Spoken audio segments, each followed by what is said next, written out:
Well, I guess Zeta Prime is not in the mood for guests. But we wanted to visit our old friend so badly.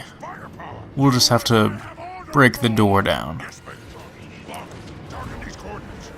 So, the Decepticons are going to be assembling over here to prepare for the imminent Autobot strike. I'm gonna wait on Starscream and his bombers to go and blow the door open so we can get in there. But the bombers are having a hard time getting over here because of the anti-air cannons. So that's our job, is to go get rid of them. If I may make a suggestion, disabling the anti-aircraft guns would open the way for our air support. An excellent thought, Brawl. So there's going to be quite a few enemies protecting those turrets up there. The ones you really need to worry about are the snipers up there, but the photon burst rifle should make short work of them if you're a good enough shot. But there's also several turrets up on that bridge up there that the Autobots are going to be operating. And several of them are actually fairly dangerous. There's a new type of turret called a nuclear shot cannon. That's the one with the big burst right there, the one I'm aiming at right now. And that one is basically, there's only two types of turrets in the game. There's the regular machine gun turret, the ion displacer, and then there's that one.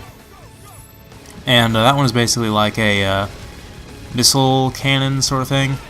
It's really, really powerful. It's probably the most powerful thing in the game, but it's I still kind of prefer the machine gun turret because it actually hits its mark, because the projectiles actually move fast. And I'll explain why I prefer it later in the game, but because there's a particular instance where it's vastly more useful than the nuclear shot cannon. But the nuclear shot cannon, like I said, is still powerful against single large targets. But over here, we're going to gradually creep our way over to these guys. We're sort of flanking them on either side and not attacking these turrets right up close on front, because if we attack them from the front, they're going to annihilate us pretty quickly. We can kind of work our way through these buildings. But like I said, because we can do this, the snipers are the only real threat. But like I said, when we first fought snipers, they are not exceptionally dangerous as far as snipers go in shooter games. But right now I have some Energon healing grenades, which is the fourth and final type of grenade. And I don't know if I ever actually used them in this mission, or not. I might drop them for some more practical grenades. But they are pretty nice, especially because in single player we can actually hold 3 of them, unlike in multiplayer when we can only hold 1 grenade at a time, as far as I know.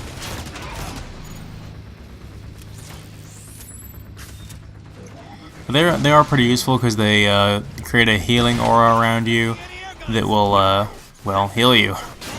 And it heals you at a pretty rapid rate too, so if you're really desperately in need of health, you can just throw down one of those and sort of sit in it. But you kind of have to throw it like right at your feet, otherwise you don't want to throw it at the enemy, otherwise you'll have to go walk over there to get the healing effect. But I'm not sure if a friendly grenade will heal enemies though. And I'm pretty sure a enemy healing grenade will not heal you. I'm not entirely certain on that.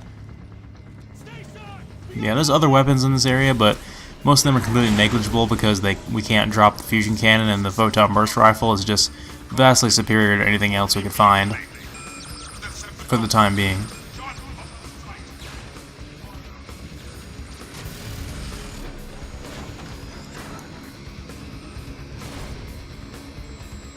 So now we've got up to where the control panel is for the anti-air cannon, taking out the last of the snipers. And let's disable this thing. A little bit of dark energon won't hurt it. That much. Or maybe it will. Infect one and get it to shoot the other one. That's a quick way to get rid of both of them. But this area is not exactly safe anymore, so we better hurry up and get out of here.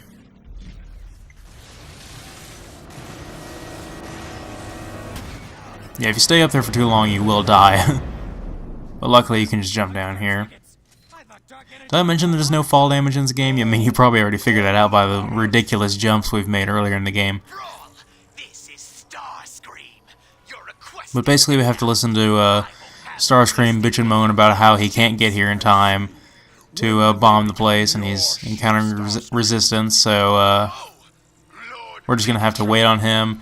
and hold out against the armies of Autobots coming at us. And now we have the turrets, and we're going to use them.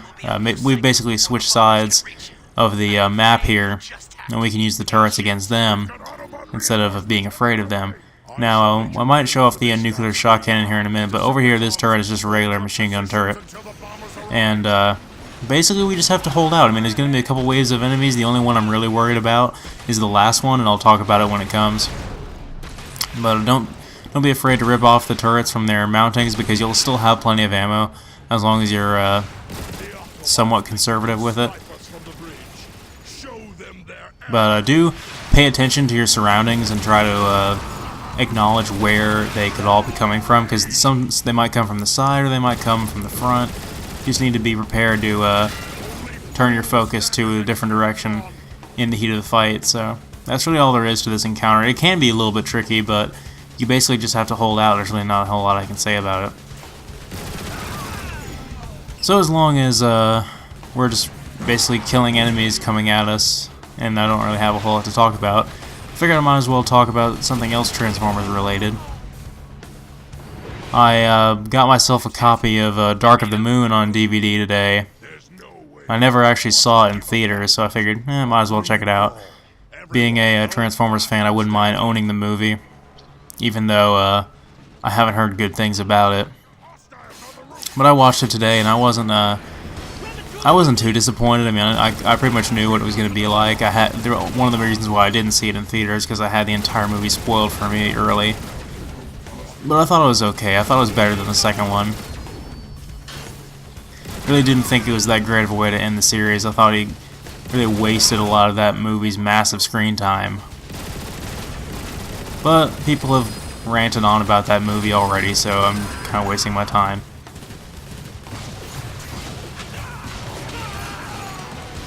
If anybody wants to hear my full opinion on the movie, then let me know. I might make a video for it or something.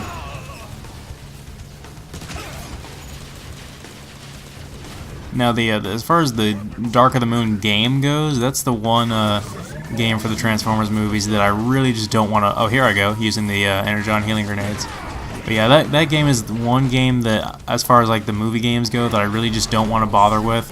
The Revenge of the Fallen game was alright, but the Dark of the Moon game, I just can't bring myself to play it. But even though it is made by the same company that made this game, I just haven't heard good things about it. But then again, there was a couple of mixed opinions about this game too. But I'm perfectly content with this game. I could replay this game more than I'd justify wasting the extra money on getting the Dark of the Moon game. Anyway, this is the last wave of this fight here. Sorry about my little rant there. I figured I had enough time to squeeze it in there. This is the last wave, and it's going to be having a lot of aerial bots in it.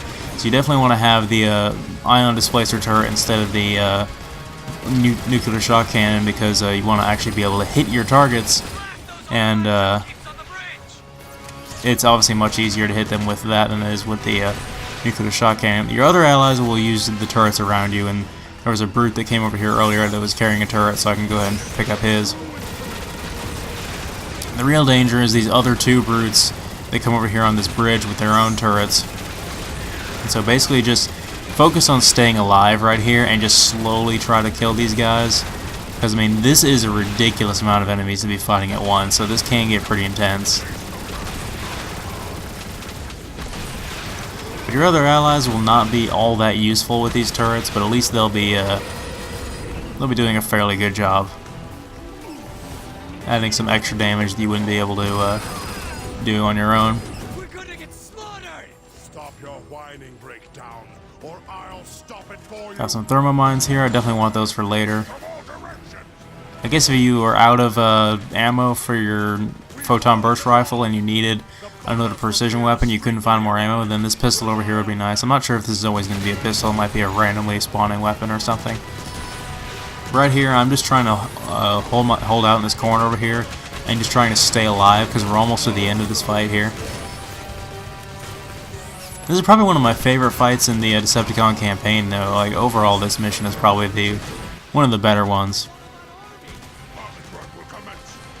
I'm just really getting ready for the Autobot campaign because I think it's a lot better than the Decepticon campaign.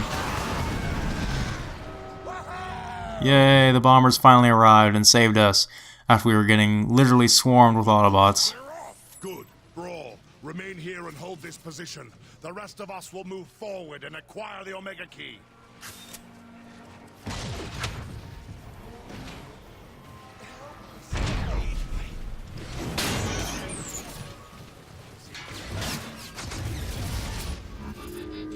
Megatron being a merciful tyrant and finishing off his foes. You don't really gain anything from doing that unless you use your drain ability earlier and trying to get more energon back. And right now I'm just trying to collect all the stuff in the area before I move on. And it might be a good idea to pick up one of the nuclear shock turrets before moving on, because there's going to be a big enemy we're going to have to fight here in a minute. But if you die after you've gotten the checkpoint with the turret, you'll lose the turret. That's just how this game works with checkpoints and turrets. But I say keep it if you can. But if you die, then you'll lose it, obviously.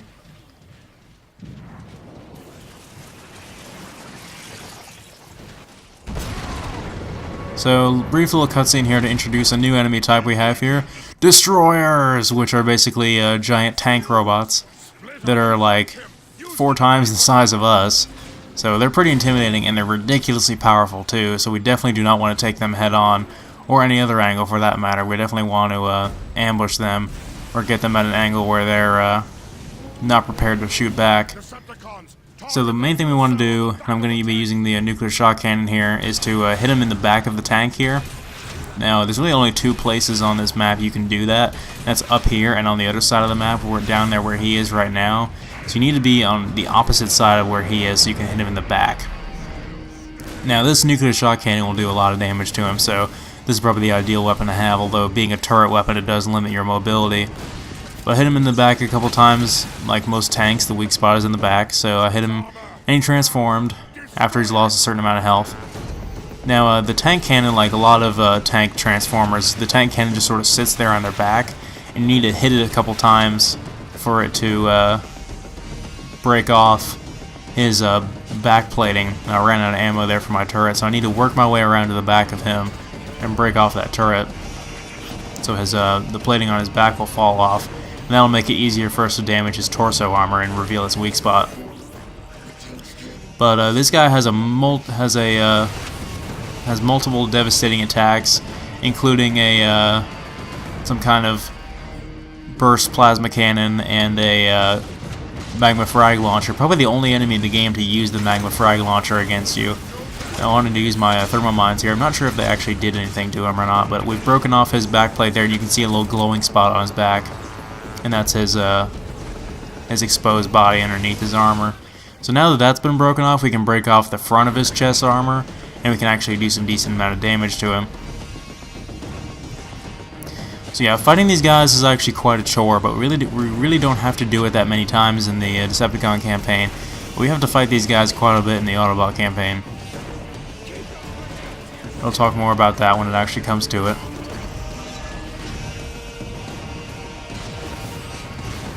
So you can see his chest plate is smoking a little bit now. There we go, it broke off. Well, almost did. There we go. It broke off, so now that we can, his chest is exposed and it's a little glowing part, so it's easy to know and it's easy to hit. We just have to hit that. That'll be his weak spot. Now we're doing some real damage to him. And he died.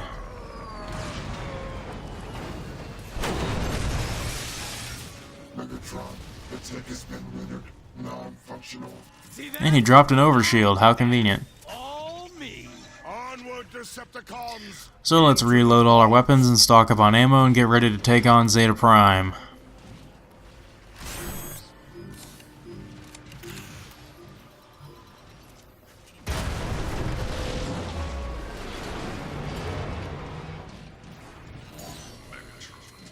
At least we knocked first. You are a persistent one, but breaking into my vaults, you've overstepped yourself. I won't waste words with you, Zeta Prime. Give me the Omega Key, and I may spare what's left of your city.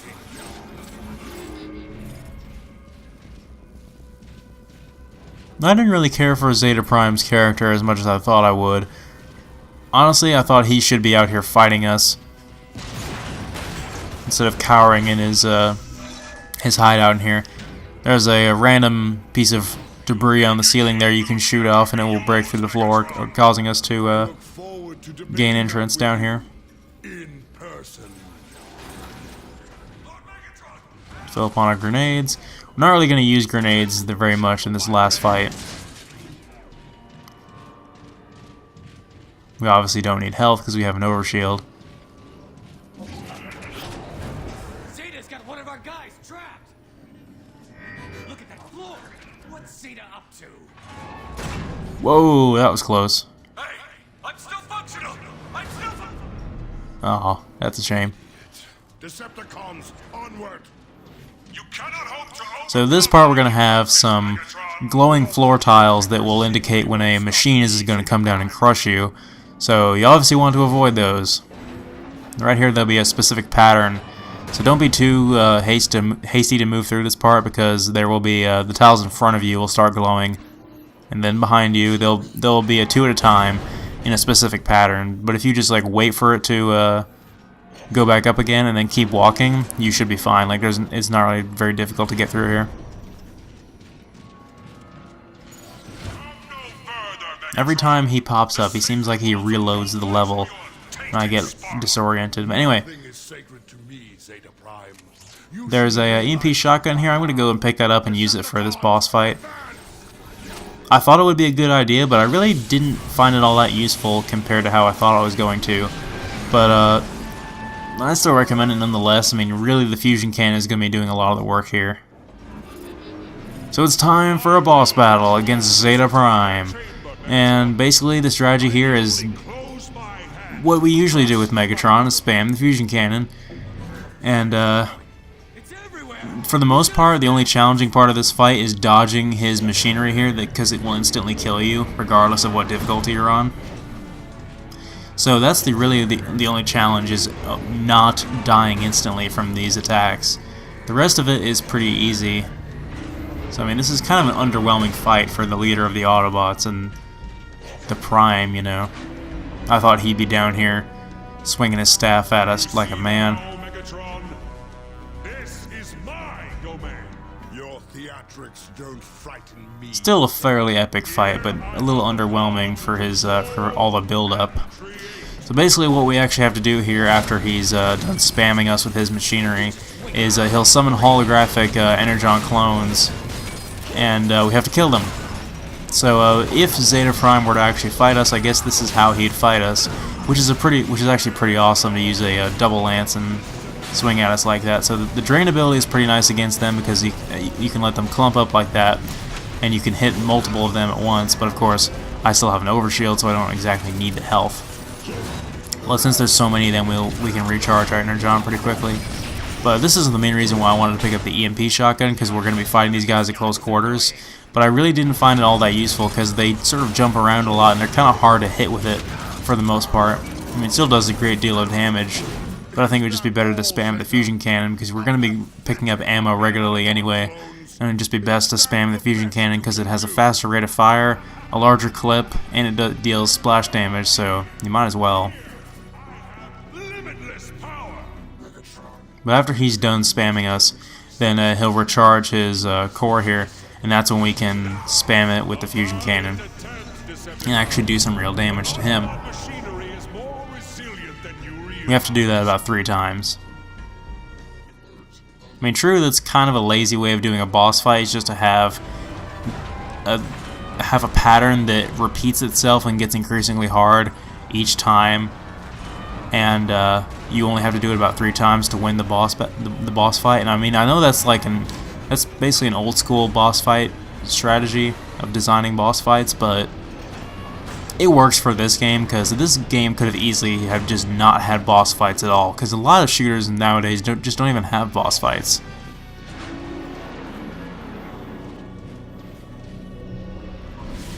Gotta have boss fights, man. That's one thing that kind of disappoints me about the Halo series, actually. Not that I'm going to say anything bad about Halo, but They don't have any real boss battles except for in the second one. So, but in this last wave here, didn't mean to go on a little rant there again, but in this last wave there's going to be, his machines are going to be coming down on you while his clones are still out here as well, so this is probably going to be obviously the most challenging of the three, since it's, well actually, I believe it's the second round. Yeah, here we go. I'm going to hit him in the core again. Your weapons are useless against me. So now he's 2/3 of the way there, and now we just have to dodge his machinery one last time. This time it can actually be pretty difficult to dodge these machines. You may actually have to transform into your vehicle mode to move fast enough to get away from them. I'll show you what I mean here in a second. Because they'll be showing up 2 at a time, and eventually they'll start to outrun you, so you need to sort of transform to go fast enough.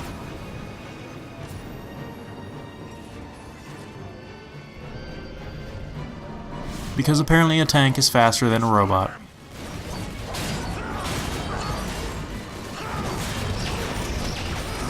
So this will be the last wave of clones. Really, they have a kind of a hard time hitting you. The only really annoying thing about them is they slam their stabs into the ground and create an EMP effect, which slows you down. Really thought I was going to die right there from his machines coming down. But you can't really fight these guys with melee. Well, not that you need to, because you have all these weapons. Because they'll just tear you up. Alright, core is exposed. Let's finish him.